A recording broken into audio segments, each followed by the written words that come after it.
एक बार एक भिखारी अपने जीवन से परेशान हो चुका था, क्योंकि उसे अपने जीवन को चलाने के लिए भीख मांगना पड़ता था। उसे हर एक चीज के लिए भीख मांगना पड़ता था। इसी बात को लेकर वह दुखी रहता और दिन भर यही सोचता कि उसकी जीवन में बदलाव कैसे आएगा। यह सोचकर वह निराश हो जाता। वो हर दिन देखता कि बहुत सारे लोग निराश होकर आंखों में आंसू लिए लोग और विभिन्न चिंताओं से परेशान लोग गौतम बुद्ध की तरफ जाते और वापस लौटते समय वे लोग बहुत ही खुश होते थे। वह भिखारी यह नहीं समझ पा रहा था कि गौतम बुद्ध उनके साथ ऐसा क्या करते थे कि वे बेहद खुश हो जाते थे। वापस लौटते हुए लोगों के हाथों में ना तो ढेर सारे पैसे होते थे, ना ही सोने चांदी, तो फिर ऐसा क्या होता था कि लोग बुद्ध के पास से लौटते वक्त इतना खुश होते थे। यह सब सोचकर वह भिखारी भी निर्णय लिया कि वह भी महात्मा बुद्ध के पास जाएगा और देखेगा कि ऐसा वहाँ क्या हो रहा है कि दुखी लोग उनके पास जाकर खुश हो जाते हैं। वह बुद्ध से मिलने के लिए उनके पास चल पड़ा। जहाँ बुद्ध मौजूद थे वहाँ बहुत लंबी कतार लगी हुई थी, तो वह भिखारी भी कतार में लग गया।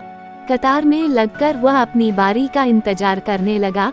देखते ही देखते उसकी बारी आई और उसने बुद्ध से कहा, बुद्ध, मैं बहुत ही गरीब हूँ, मेरे पास कुछ भी नहीं है, मुझे अपना जीवन चलाने के लिए भी दूसरों से भीख मांगनी पड़ती है। अब आप ही बताइए कि मैं अपने जीवन को कैसे बेहतर कर सकूं।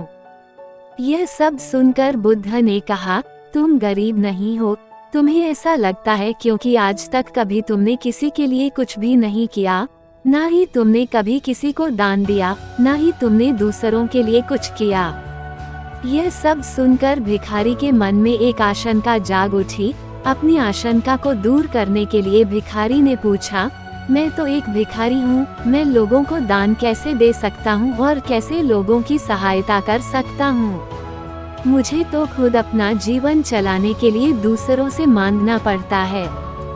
यह सब सुनने के बाद गौतम बुद्ध थोड़ी देर चुप रहे और फिर उसे बोले, तुम्हारे पास हाथ है जिससे तुम लोगों की सेवा में लगा सकते हो और दूसरों का भला कर सकते हो। इसके अलावा तुम्हारे पास मुंह है जिससे तुम लोगों से अच्छी अच्छी बातें कर सकते हो और दूसरों का हौसला बढ़ा सकते हो। यह सब करके भी तुम दूसरों की सहायता कर सकते हो। जरूरी नहीं कि दान सिर्फ पैसों से किया जाए। हम चाहे तो हम शिक्षा का भी दान कर सकते हैं, चाहे तो अन्न का भी दान कर सकते हैं। ऊपर वाले ने अगर किसी को पूर्णतः अच्छा शरीर दिया है तो वह गरीब नहीं है, वो बस दिमाग से गरीब है। उसे इस विचार से हटकर दूसरों की सेवा में लगाना चाहिए। बुद्ध की यह सब बातें सुन लेने के बाद वह भिखारी बहुत ही ज्यादा खुश हो गया और उसका मन अब संतुष्ट था। इस वीडियो को लाइक करें, हमारे चैनल को सब्सक्राइब कर बेल आइकन जरूर प्रेस करें। हमारी न्यू वीडियो